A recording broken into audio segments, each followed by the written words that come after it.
ನಮಸ್ತೆ, ಪವಿತ್ರ ಕ್ರಿಯೇಷನ್ಸ್ಗೆ ಸ್ವಾಗತ. ಇವತ್ತು ನಾವು ಮನೆಯಲ್ಲೇ ಪೇನ್ಲೆಸ್ ಆಗಿರೋ ಒಂದು ಹರ್ಬಲ್ ವ್ಯಾಕ್ಸ್ ಪೌಡರ್ ಹೇಗೆ ಮಾಡೋದು ಅಥವಾ ಹೇರ್ ರಿಮೂವಲ್ ಪೌಡರ್ ಹೇಗೆ ಮಾಡೋದು ಅಂತ ಹೇಳ್ತೀನಿ. ವಿಡಿಯೋನ ಎಲ್ಲೂ ಸ್ಕಿಪ್ ಮಾಡ್ದಲೆ ಕೊನೆಯವರೆಗೂ ನೀವು ನೋಡಿ. ತುಂಬ ಜಸ್ಟ್ 4 ಇಂಗ್ರೀಡಿಯೆಂಟ್ಸ್ ತಗೊಂಡು ಇಲ್ಲಿ ಮಾಡಿರೋದು. ಯಾವ್ದ್ಯಾವುದು ಅಂತಲೂ ಹೇಳ್ತೀನಿ, ಅದ್ರ ಬೆನಿಫಿಟ್ಸ್ ಏನು ಅಂತಲೂ ಹೇಳ್ತೀನಿ. ವಿಡಿಯೋನ ಮಾತ್ರ ಕೊನೆಯವರೆಗೂ ನೋಡಿ. ಇಲ್ಲಿ ನಾನು ಕಾಯಿಲಿನ್ ಕ್ಲೇ ತಗೊಂಡಿದ್ದೀನಿ, ಪ್ಲಸ್ಸು ಮಂಜಿಷ್ಟ ಮತ್ತು ಮುಲ್ತಾನಿ ಮಟ್ಟಿ ಮತ್ತು ಬೇರಿಯಮ್ ಸಲ್ಫೈಡ್ ತಗೊಂಡು ಮಾಡಿರೋದು. Just 4 ingredient. ಒಳ್ಳೆ ಬ್ರೈಟ್ನಿಂಗ್ ಕೊಡುತ್ತೆ, ಏಕೆಂದರೆ ಇಲ್ಲಿ ಮಂಜಿಷ್ಟ ಯೂಸ್ ಮಾಡಿದ್ದೀವಲ್ಲ, ಸೊ ಹಾಗಾಗಿ. ಮತ್ತು ಮೆಷರ್ಮೆಂಟು ಸೈಡಲ್ಲಿ ಹಾಕಿದ್ದೀನಿ, ನೀವು ನೋಡ್ಕೊಳ್ಬೋದು. ಇಲ್ಲಿ ಕಾಯಿಲಿನ್ ಕ್ಲೇ 35 ಗ್ರಾಮ್ಸು, ಇದು ಟೋಟಲ್ಲು 50 ಗ್ರಾಮ್ಸ್ಗೆ ಮಾಡಿರೋದು. ಸೊ ನೀವು ಇಲ್ಲಿ ಮೇಲ್ಗಡೆ ನಾನು ಮೆಷರ್ಮೆಂಟ್ಸ್ ಹಾಕಿದ್ದೀನಿ, ಆ ಮೆಷರ್ಮೆಂಟಲ್ಲಿ ಹಾಕಿ ಮಾಡಿಕೊಂಡ್ರೆ ನಿಮಗೆ ಇನ್ಸ್ಟೆಂಟಾಗಿ ಹೇರ್ ರಿಮೂವಲ್ ಆಗುತ್ತೆ. ಜಸ್ಟು 10 ಮಿನಿಟ್ಸು ಹ್ಯಾಂಡ್ ಮೇಲೆ ಅಥವಾ ಲೆಗ್ ಮೇಲೆ ಅಪ್ಲೈ ಮಾಡಿ ಒಂದು 10 ನಿಮಿಷಕ್ಕೇ ನಿಮಗೆ ಹೇರ್ ರಿಮೂವ್ ಆಗುತ್ತೆ. ಪ್ಲಸ್ ಪ್ಲೈನ್ಲೆಸ್ಸು ನೀವು ಇಮಿಡಿಯೇಟಾಗಿ ಮಾಡ್ಕೊಳ್ಬೋದು.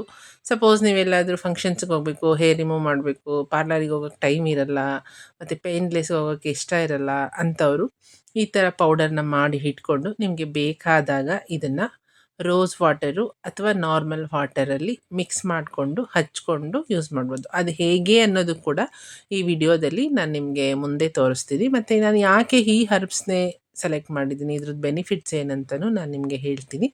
ವಿಡಿಯೋನ ನೋಡಿ. ಇಲ್ಲಿ ನೋಡಿ, ನಾನಿವಾಗ ನನಗೆ ಎಷ್ಟು ಬೇಕೋ ಅಷ್ಟು ಪೌಡರ್ನ ತಗೊಂಡು ಒಂದು ಪೇಸ್ಟ್ ಕನ್ಸಿಸ್ಟೆನ್ಸಿ ಬರಬೇಕು, ಅಲ್ಲಿವರೆಗೂ ನಾನು ಮಿಕ್ಸ್ ಮಾಡ್ಕೊತೀನಿ. ಏಕೆಂದರೆ ತುಂಬ ತೆಳುಗಾದ್ರೂ ನಿಮಗೆ ಅಪ್ಲೈ ಮಾಡ್ಕೊಂಡಾಗ ಚೆನ್ನಾಗಿ ಅನಿಸಲ್ಲ ಅಥವಾ ಅದು ನೀಟಾಗಿ ಸ್ಟಿಕ್ ಆಗಲ್ಲ. ಸೊ ಹಾಗಾಗಿ ಇಲ್ಲಿ ನಾನು ವಾಟರ್ ತೊಗೊಂಡಿದ್ದೀನಿ.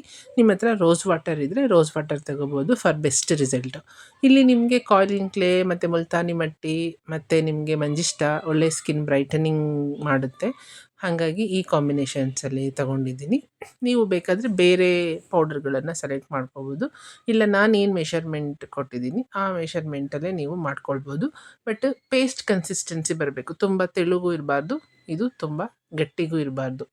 ನಾನು ಇನ್ನೊಂದು ಲಾಸ್ಟ್ ವಿಡಿಯೋದಲ್ಲಿ ಕೂಡ ಬೇರೆ ಬೇರೆ ಹರ್ಬ್ಸ್ನ ಯೂಸ್ ಮಾಡಿ ಹೇಗೆ ಮಾಡೋದು ಅಂತಲೂ ಲಾಸ್ಟ್ ವಿಡಿಯೋದಲ್ಲಿ ಹಾಕಿದ್ದೀನಿ. ನೀವು ಆ ವಿಡಿಯೋನು ನೋಡಿಬಿಟ್ಟು ಅದ್ರ ಪ್ರಕಾರನೂ ಮಾಡ್ಕೊಳ್ಬೋದು.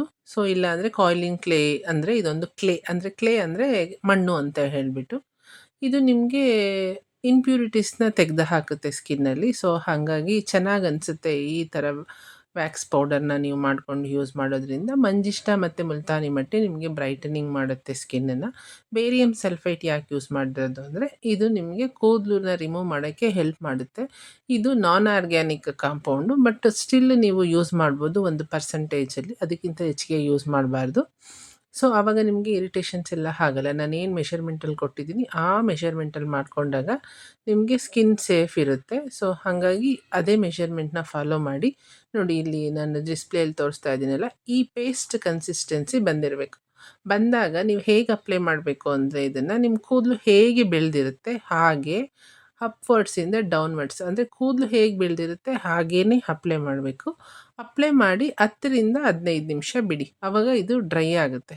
ಡ್ರೈ ಆದಮೇಲೆ ನೀವು ಇದನ್ನು ಹೇಗೆ ರಿಮೂವ್ ಮಾಡಬೇಕು ಅಂತಂದರೆ, ಒಂದು ವೆಟ್ ಕ್ಲಾತ್ ತಗೊಳ್ಳಿ, ಕಾಟನ್ ಕ್ಲಾತು, ಅದರಿಂದ ಅಪ್ವರ್ಡ್ಸ್ ತೆಗಿಬೇಕು. ತೋರಿಸ್ತೀನಿ ಮುಂದೆ ಹೇಗೆ ಅಂತ. ಮತ್ತು ಇದನ್ನು ಅಪ್ಲೈ ಮಾಡಬೇಕಂದ್ರೆ ಒಂದು ಇನ್ಸ್ಟ್ರಕ್ಷನ್ ಏನಂದರೆ, ಯಾವುದೇ ರೀತಿ ಒಡವೆಗಳು ಹಾಕ್ಕೋಬೇಡಿ, ಗೋಲ್ಡು ಜ್ಯುವೆಲ್ಲರಿ ಅದೆಲ್ಲ ರಿಮೂವ್ ಮಾಡಿ. ಏಕೆಂದರೆ ಬೇರಿಯಮ್ ಸಲ್ಫೈಟ್ ಯೂಸ್ ಮಾಡಿರೋದ್ರಿಂದ ಅದನ್ನು ತಾಕಿದಾಗ ಕಪ್ಪಾಗುತ್ತೆ. ಹಾಗಾಗಿ ನೋಡಿ ಇಲ್ಲಿ ನಾನು ಹೇಗೆ ತೋರಿಸ್ತಾ ಇದ್ದೀನಿ ಅಪ್ವರ್ಡ್ಸು, ಇದೇ ರೀತಿ ತೆಗೀರಿ. ನೀವೇ ಡಿಫ್ರೆನ್ಸ್ ನೋಡ್ತಾ ಇದ್ದೀರ. ನಾವೀಗ ವ್ಯಾಕ್ಸ್ ಆಗಿರೋ ಜಾಗ ಎಷ್ಟು ಬ್ರೈಟಾಗಿ ಕಾಣಿಸ್ತಿದೆ ನೋಡಿ, ನಾರ್ಮಲ್ ಆಗಿರೋ ಜಾಗ ಹೇಗಿದೆ. ಸೊ ಮಂಜಿಷ್ಟ ನಿಮಗೆ ಬ್ರೈಟ್ನೆಸ್ನ ಕೊಡ್ತಿದೆ ಸ್ಕಿನ್ಗೆ. ಸೊ ಹಾಗಾಗಿ ಈ ಥರ ಮಾಡಿಕೊಂಡು ಯೂಸ್ ಮಾಡಿ. ಅದಾದಮೇಲೆ ನಿಮಗೆ ನೀಟಾಗಿ ವಾಶ್ ಎಲ್ಲ ಆದಮೇಲೆ ಒಂದು ಮಾಯ್ಶ್ಚರೈಸರ್ ಹಾಕ್ಕೊಂಡಾಗ ನಿಮಗೆ ಸ್ಕಿನ್ನು ಚೆನ್ನಾಗಾಗುತ್ತೆ. ರೆಗ್ಯುಲರ್ ಯೂಸ್ ಮಾಡೋದ್ರಿಂದ ನಿಮಗೆ ಬ್ರೈಟ್ನೆಸ್ಸು ಕೂಡ ಸಿಗುತ್ತೆ ಮತ್ತು ಪೇಯ್ನ್ಲೆಸ್ ಆಗಿರುತ್ತೆ ಮೇಯ್ನಾಗಿ, ಮತ್ತು ಇನ್ಸ್ಟೆಂಟಾಗಿ ಆಗುತ್ತೆ ನಿಮಗೆ ಹೇರ್ ರಿಮೂವ್. ತುಂಬ ಹೊತ್ತು ಕಾಯಬೇಕು, ಪೇಷನ್ಸ್ ಇಲ್ಲ, ಆ ಥರ ಎಲ್ಲ ಪ್ರಾಬ್ಲಮ್ಮೇ ಇರಲ್ಲ. ಸೊ ಮಾಡ್ಕೊಳ್ಳಿ. ನಿಮಗೆ ನನ್ನ ಕಂಟೆಂಟ್ ಇಷ್ಟ ಆಯ್ತು ಅಂತಂದರೆ ಸಬ್ಸ್ಕ್ರೈಬ್ ಮಾಡಿ, ಶೇರ್ ಮಾಡಿ, ಲೈಕ್ ಮಾಡಿ, ಬೇರೆಯವ್ರಿಗೂ ಕೂಡ ಹೇಳಿ, ಅವರು ನೋಡಿಕೊಂಡು ಮಾಡಿಕೊಂಡು ಯೂಸ್ ಮಾಡಿಕೊಳ್ಳಿ, ಎಲ್ಲರಿಗೂ ಯೂಸ್ ಆಗಲಿ. ಸೊ ನನ್ನ ಚಾನಲ್ನ ನೋಡಿದ್ದಕ್ಕೆ ಧನ್ಯವಾದ. ಇಲ್ಲಿ ಇನ್ಸ್ಟ್ರಕ್ಷನ್ಸ್ ಕೊಟ್ಟಿದ್ದೀನಿ ಹೇಗೆ ಅಪ್ಲೈ ಮಾಡೋದು ಅಂತ, ಇದನ್ನು ನೀವು ನೋಡಿ ಮಾಡ್ಕೊಳ್ಳಿ. Thank you.